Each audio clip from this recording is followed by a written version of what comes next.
Hi guys, I just want to make a video about the Cherokee before we start tearing this thing apart.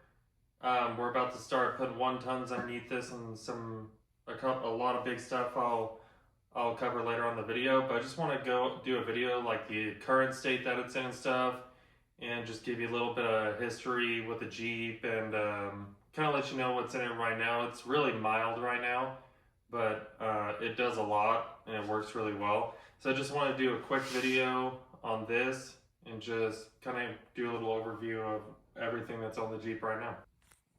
So I'm just going to start at the front of the Jeep and kind of work my way towards the back. I guess right here at the front, right here, we got our worn winch. This is the VR Evo winch. It's a 10,000 pound winch with the synthetic line.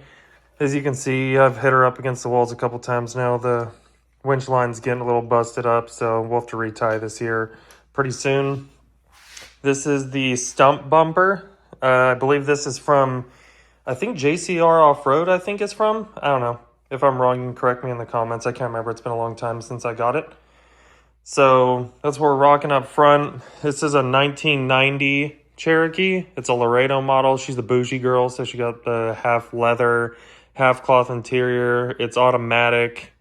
It's got the 4.0, obviously, which is one of the best motors ever made. You can fight me in the comments. As you can see, she's a little bit beat up. She was really clean when I got her. I've had her about 12 years. She's taken some beatings on the rocks, and the fenders are getting pretty chooched and stuff, and she's a little dirty, but front fenders are pretty mangled. So we'll be getting new fenders at some point. But yeah, so a couple of years ago, had these wheels and tires on our Jeep JKU that we used to have. End up getting rid of that. Kept the bead locks in the tires.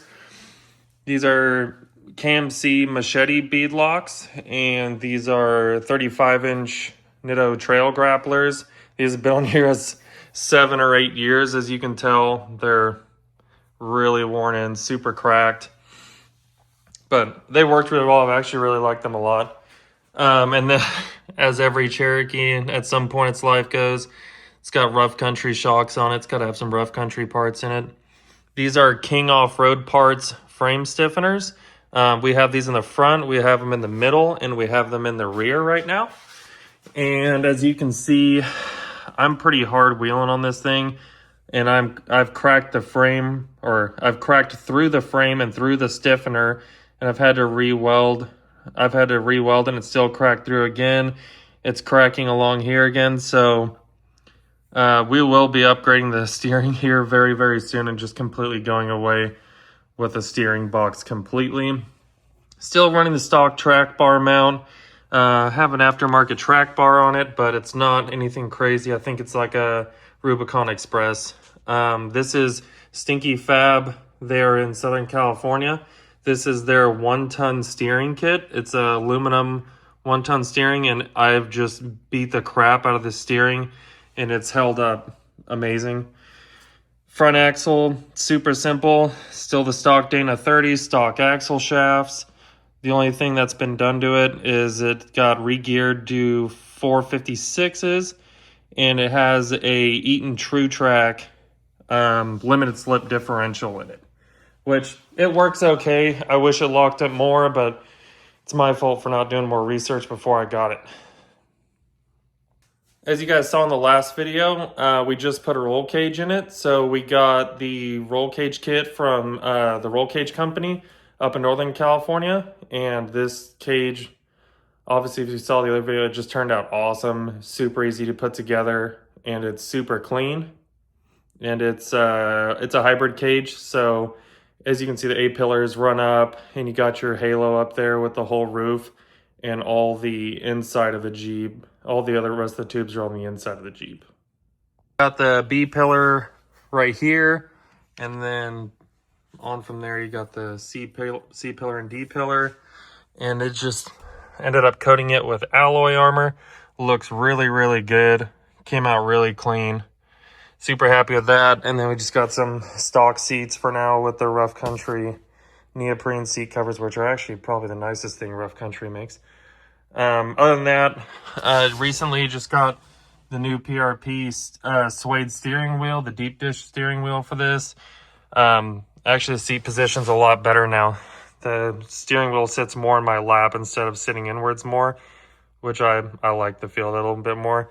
Other than that, it's just old 90s beat interior, some stickers.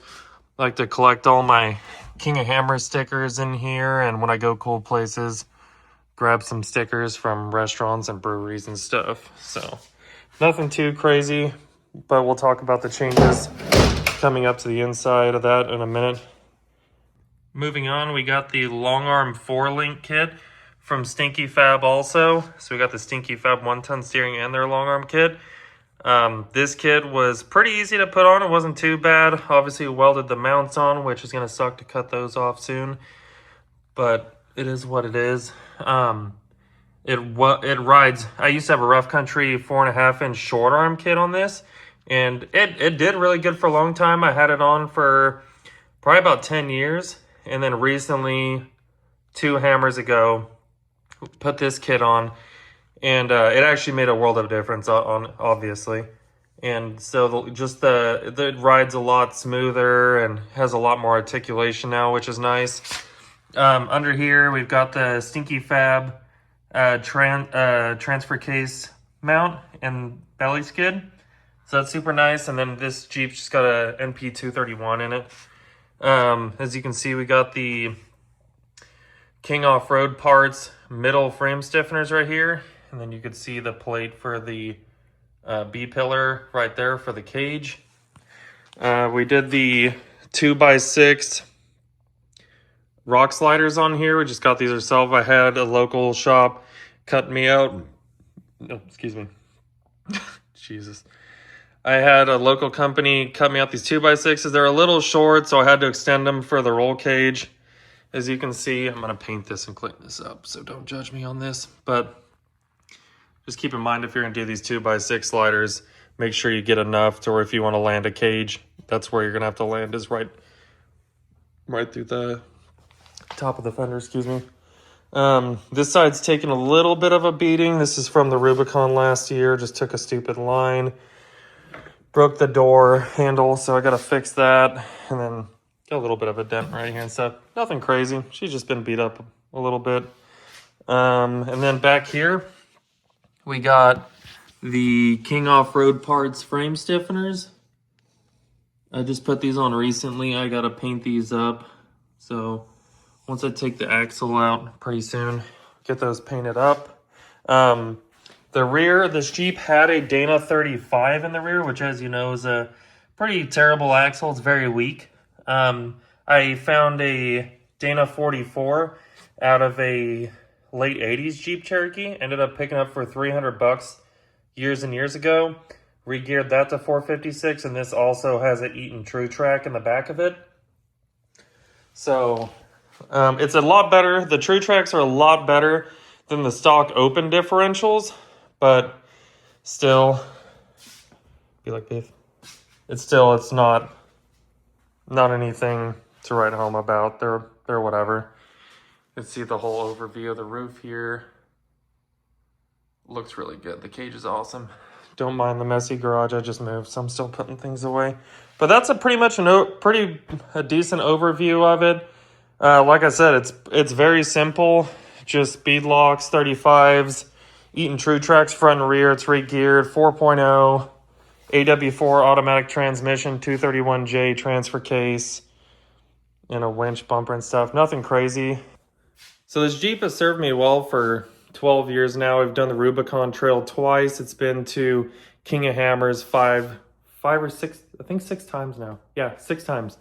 And it's never left me stranded on the trail. I just know the weak points of it and the strong points of it and stuff. So I've been able to put it in places it shouldn't belong without breaking it, which has been awesome. But it's just, I need more of it now. I'm doing harder and harder things now with it, and it just needs to be stronger. So we're going to be swapping new axles into this, new shocks. We just got the cage. Seats are coming tomorrow. Just have a ton of stuff coming. So as you can see right here, I just recently picked these up from a guy in town. They're They're brand new. These are 8 on 6.5 wheels. These are the Battleborn wheels Sierra beadlocks with the slotted beadlock rings. So these are 17-inch wheels, and I think they're 9 inches wide and then a negative 37 or 38 back spacing, I believe. So they're going to look really good on the Jeep. I really like the offset of them. These are going to be super cool. We will be pairing those with a set of 42-inch Maxxis Competition stickies. They're the 42-inch Trapidors, so I'll be running those. Right here we got these 2 boxes right here. These are the ORI struts, so we'll be taking these crappy rough country shocks out of here, doing a bunch of cutting up there, welding in either hoops or bucket mounts, and switching to 14-inch ORI struts front and rear. We'll get to the hubs in a second. And then we have a moto-built fuel cell right here. I'll be dropping the stock fuel cell out of the back of the Jeep, and I will be putting in the moto-built 19-gallon TJ fuel cell. So right here we got our axles. This is a 14-bolt axle. I think it was out of it was an old Chevy pickup. I can't remember what it was. I thought the guy said a K10, but I don't know. I'm not too sure. But this is a 14-bolt. This is, I think it was 68 inches wide from wheel mounting surface to wheel mounting surface. And then this is a 05 Plus Super Duty, F250 Super Duty, Dana 60. So this one, I'm not sure which F250, what year it was or anything, but somewhere between 05 and 2012. And then I got some Warren hubs that I'll be putting on this axle. Both of these axles are going to be being re-geared to 538 gears. And then I think I'm going to run a Detroit locker front and rear. I was going to go with an air locker in the rear, but I think I'm going to go with Detroit lockers from the gears and lockers. I'm going to get them from Revolution Gear, I believe. And then I was going to go with air lockers, but I have an Atlas transfer case being built by Advanced Adapters right now, which will be, I think it's the 4.3 to 1, I think was their gear ratio. So I'll be able to do front dig if I need to. So I don't think I really need to do air lockers. I don't know. If you have a different opinion, you can throw it down in the comments. I'm always down for some advice and stuff. So these are the axles that will be going in the Cherokee. I will be cutting off the brackets off of both axles, which is going to be a little time consuming on that Dana 60 because they're pretty, there's a lot of them, and some of them are even casted into the axles. So yeah, that'll be an adventure, but it's fine. It is what it is. And then we will be doing Ironman Fab's double triangulated 4-link in the rear and in the front on this Jeep. So these will be, I'll have to tab these out for the double triangulated links. And yeah, like I said, got an Atlas transfer case coming for this thing. We have new PRP seats that are coming tomorrow. When I was at King of Hammers, I picked up, I got custom seats made for this thing. So we'll be getting 4 bucket seats for it, actually. I was going to do a bench in the back, but decided it would just be super sick to have 4 bucket seats in here. And then I got the cam lock PRP 5-point harnesses for it as well. And then you can see right here, see, I think these are, yeah, you can see these are all the PRP cam lock harnesses for it in here. Got XL80s right here. I'm pretty sure I might pop these headlights out. These are amazing headlights. These are made by Truck Light. I've had these on here a long time, and these are amazing, but might go for a different look and throw the XL80s onto here and try those out. And then I'll save these maybe for a 2-door Cherokee project or a Comanche project later on down the road. And other than that, I mean, oh, and then, yeah, we talked earlier about the steering box. We're getting rid of the steering box, and then I'm ordering a PSC orbital, PSC RAM, everything to go hydraulic steering. So I'll be doing full hydraulic steering on this and full double triangulated 4-link in the front, so we don't got to worry about mounting our track bar anymore. And we're gonna have to push this wheelbase forward quite a bit. So that'll help a lot with that. And then, yeah, I think that's pretty much a good overview of everything that we're doing to it. I'm going to get these bead locks and tires off this week. I got them sold to my buddy in Southern California, Andrew over at AK Fab. They're going to be going on his Jeep. So I'm going to get these wheels and tires off this week and get this thing up on jack stands. And that's where she's going to be for probably the next 7 or 8 months. It's going to be a lot of work to get done on this thing.